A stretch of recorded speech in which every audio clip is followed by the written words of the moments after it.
Okay, here we go with Algebra, Notes 14, solving multi-step equations. Make sure you put your name, date, and period. The essential question is, how do you solve multi-step equations? Multi-step means you have to do inverses and do the adding and then multiplying and dividing, and if you have distributive property, do the inverses quickly. Okay, for our first example, it shows that you have like terms right here. So you got to first take care of like terms, so you need to add them together and end up with 8t, and then a minus 5 equals 11, and that's your first step for multi-step. That's step number 1, combine like terms. Then after that we have 8t minus 5. Opposite of minus 5 is to add 5, and that means the 8t drops down, equals, and 11 plus 5 is 16, so that's step 2. And then on step 3 I have 8 times t. The opposite of multiplying is to divide, so I'm going to divide both sides by 8, and I end up with t equaling 2. There are 3 steps to that problem: combine like terms, add 5, divide by 8. If I look at the problem next door to it, notice that I have parentheses. I do have to take care of parentheses first, and in order to get rid of the parentheses, I'm going to distribute, which means I'm going to multiply into my parentheses.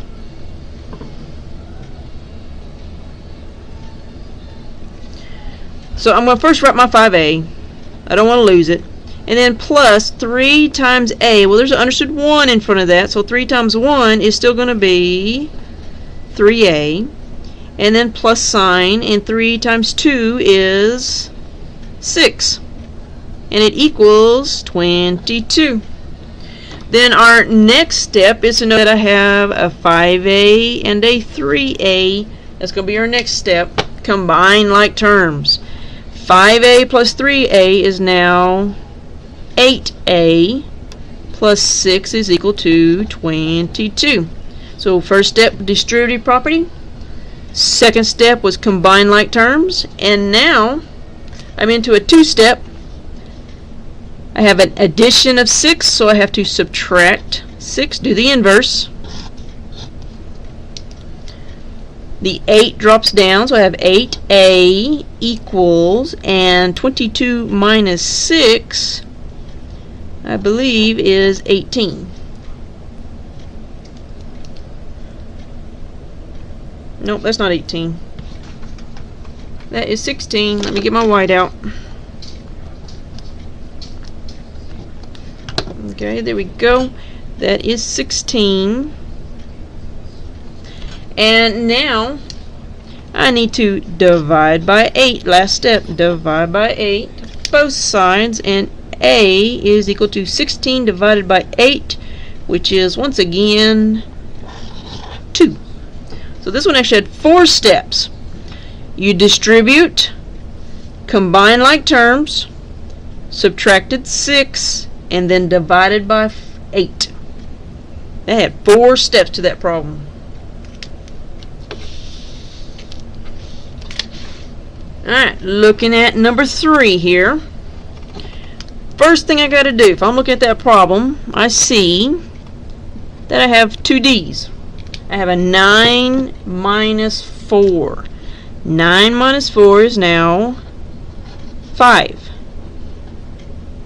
So I rewrite my problem. 5d minus 2 equals 1. There's your first step. Now I see I have a subtraction, so I want to get rid of my subtraction by adding 2. And the 5d drops down, equals, and 1 plus 2 is now 3. And last step is to divide. I have to divide by 5, and I get d is equal to, now if I divide this, I end up with 0.60, or you can leave this as 3 over 5. either answer will be correct. So this one had 3 steps. Combine like terms, then add 2, and then divide by 5. Notice on these 3 problems, I simplified first by either combining like terms or distributing. Okay? And then the next step was dealing with my adding and subtracting. So I either added or I subtracted, and here I added. The last step is to deal with the multiplying and dividing. Here was my multiplying and dividing, here was your multiplying and dividing, down here was multiplying and dividing. So when I go to this example here,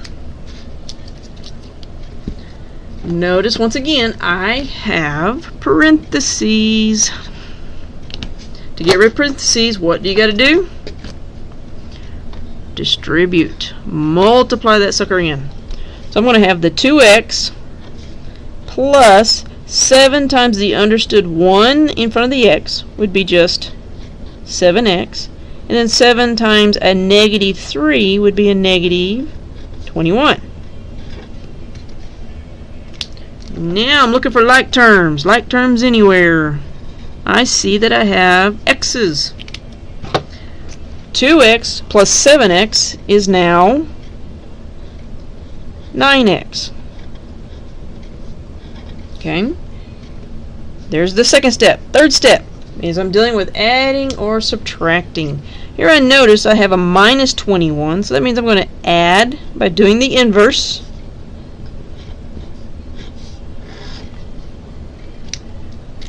The 9x drops down, equals, and 6 plus 21 is now 27. Last step is to deal with multiplying and dividing. So this is multiplying. I'm going to divide. Alright, so x is equal to 3. This had a bunch of steps. Looks like 4 again. Distributive property, combine like terms, add 21, divide by 9. 4 steps.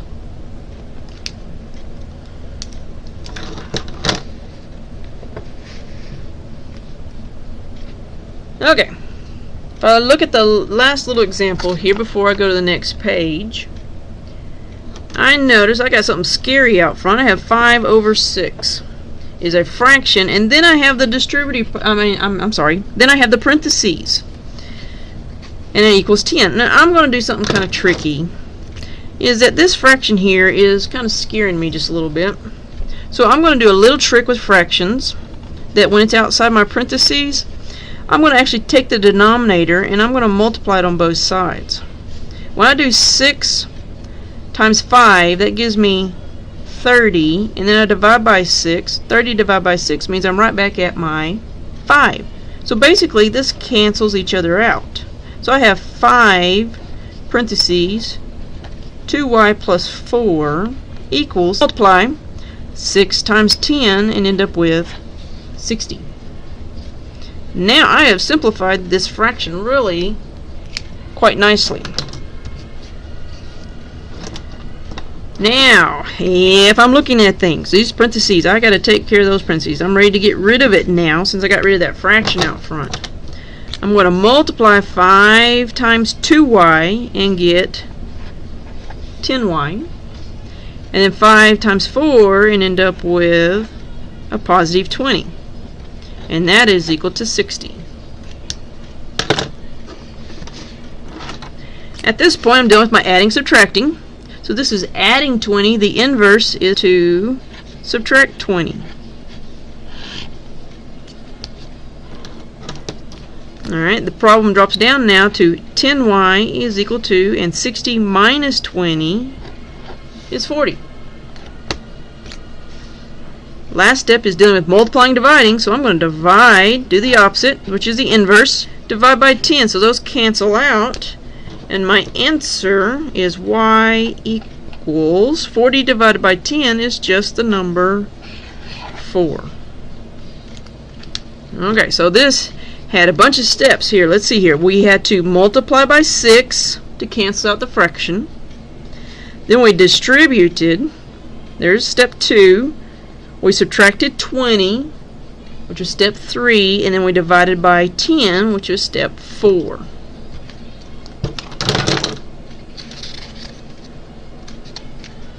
Alright, on the next page, I have something similar. I've got that fraction out front as the coefficient for the parentheses. So as before, I'm going to take the denominator, I'm going to multiply on both sides by 4. Therefore, the left side will cancel out, and all I have is that numerator of 3 parentheses a minus 5 is equal to, and what is 9 times 4? 36.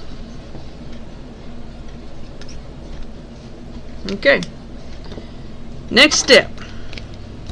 First one was get rid of that fraction. Second one is these parentheses. I'm going to distribute 3 times a. There's an understood 1. So 3 times 1a is still 3a. And then 3 times a negative 5 is a negative 15.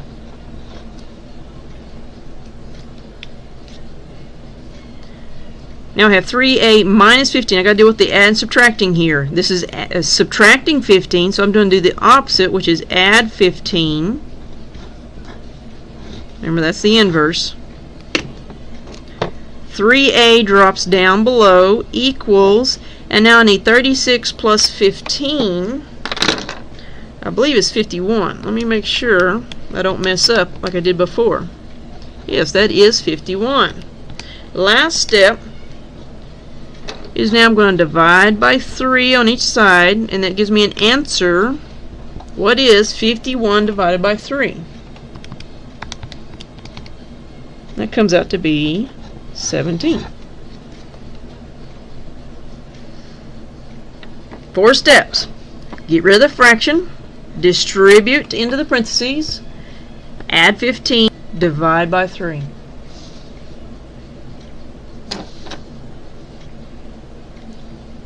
Alright, number 3 examples are a little bit different. Showing you kind of a real life example here. It says find the value of x of the triangle or the rectangle. The first one tells me the perimeter of this triangle, remember perimeter is the distance around the object, is 32. So I'm going to take each one of these terms and add them all together to equal 32. So I'm going to take an x, I'm going to put a 1 in front of it, so there's this one. The bottom one I'm going to add to it and get 3x. There's that one.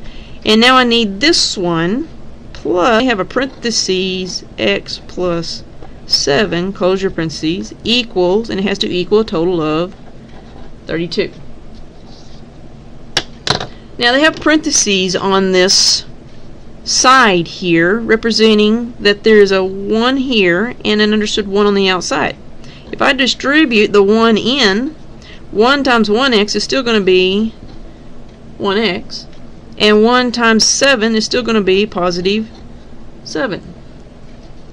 So the equation looks the same as above, just without the parentheses. Now, is there any like terms? Good Lord. There is a 1x, a 3x, and another 1x. I have actually 3 terms that I can actually combine together to get 1. So 1 plus 3 plus 1 is a total of 5. Plus 7 is equal to 32. Alright, we're dealing with adding and subtracting. So this has adding 7, so I'm going to subtract 7. That means 5x drops down below. And now I need to answer this. What is 32 minus 7? That happens to be 25. Now to separate the 5 from the x, this is multiplying, so the inverse is to divide, and I need to do 25 divided by 5, and that tells me x is equal to 5. And there's your answer.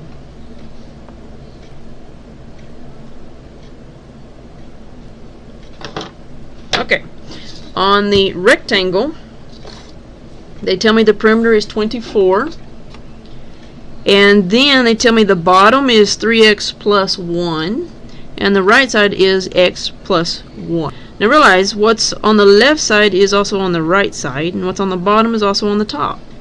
So if I write my equation, I can do 2 times the size plus, and I have 2 top and bottom that are this size. And this all has to equal 24. Well, I got parentheses. I got 2 sets of parentheses on this one. So I got to do a double distributive property. So the first one, 2 times 1x is still going to be 2x. 2 times 1 is going to be 2 plus 2 times the 3x, which is 6x, and then 2 times the 1, which is 2. It all equals 24. Well, now I look at it, and I got looks like a longer mess, but I also notice that I have 2x and I have a 6x. They're not right beside each other, so I got to pay attention to my sign. The 2 is a positive 2x, and the 6 is also a positive 6x, so 2 plus 6 is now a total of 8x's. So what was left is a plus 2 and another plus 2, which is equal to 24. Now, these are constants. Can I add 2 constants together when they're on the same side? Yes, I can. I can combine those.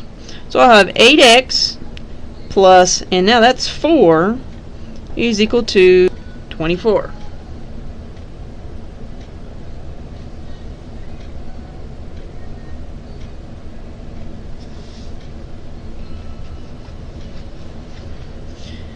Dealing with adding, subtracting, I'm going to subtract 4 from each side. That gives me 8x is equal to, and 24 minus 4 is now 20. Last step is we're dealing with division. So I have x is equal to, and now I need to know what 20 divided by 8 is. And if I divide that in my calculator, I see that this is 2.5 as my answer for x.